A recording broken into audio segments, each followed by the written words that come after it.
Okay, making a rub for my meat. I've got 2 tablespoons in there. I'm going to do a 1/3 tablespoon of salt. I'm going to do 3 tablespoons of garlic. And this will probably be more than I need. A tablespoon of smoked paprika. I'm going to do a tablespoon of black pepper.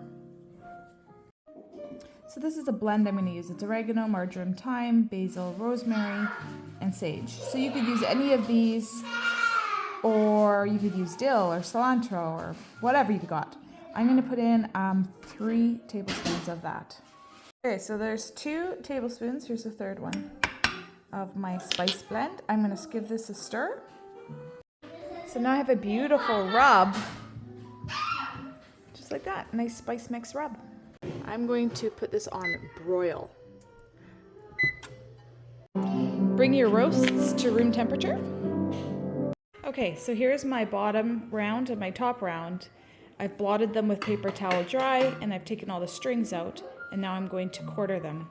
I'm going to quarter them this way and this way, so lengthwise, as much as possible, lengthwise.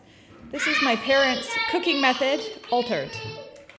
Okay, so my parents, they brown it in a pan, and then they cook it for like 20 minutes at 350. I'm going to try a lazier method, and we'll see how it goes. I'm going to use avocado oil. It has a high smoke point, so I'm going to slather these up, and I'll meet you back. Okay, they're all nice and oily, and now I'm going to generously rub them down with my spice blend, and I'll be back. I just want to show you how I'm doing this. I'm using this as my spice board, 1 piece of meat, and then I'm just rubbing this one on it, and then I'll just put more spice onto my other piece of meat and just press them together. It's been working quite nicely.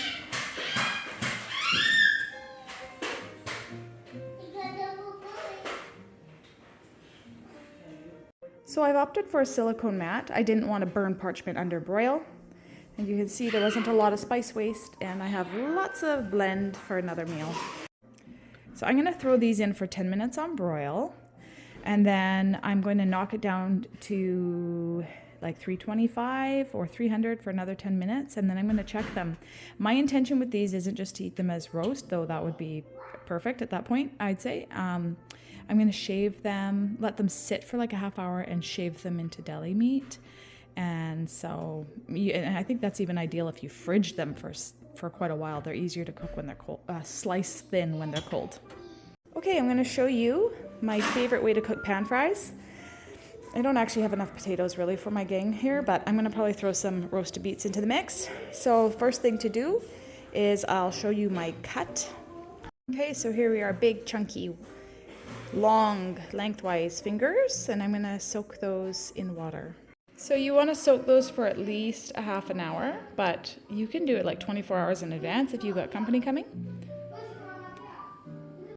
Okay, my beef is almost at 10 minutes, and whoa! Yeah, I could probably do another 5 if I wanted, but they're getting dark at the back actually, so I'm going to knock that down now. And I'm going to do 325 convection, just knocks it down 25 degrees, and I'm going to start with 10 minutes on that. Okay, here they are after 10 minutes, the second 10 minutes at 300. So one 10 minute at 500, one 10 minute at 300. And you can see the ones towards the back of the oven were a bit darker. I'm going to pop one open just to see, and then we're going to let them cool.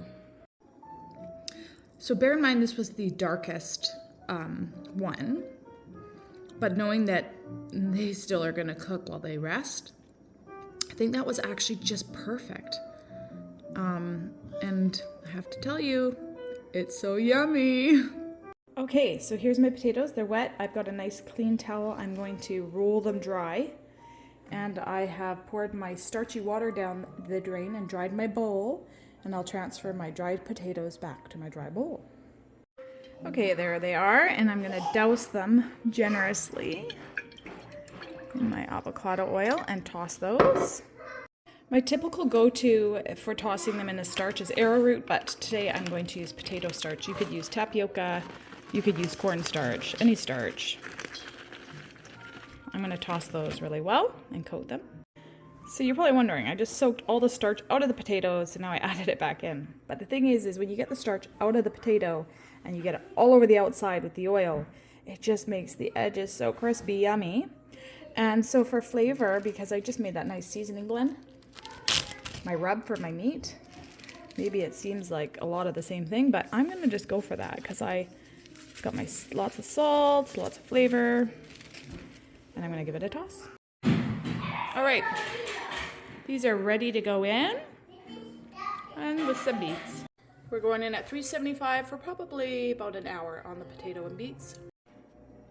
Okay, there they are. I'm gonna go for a sweet potato.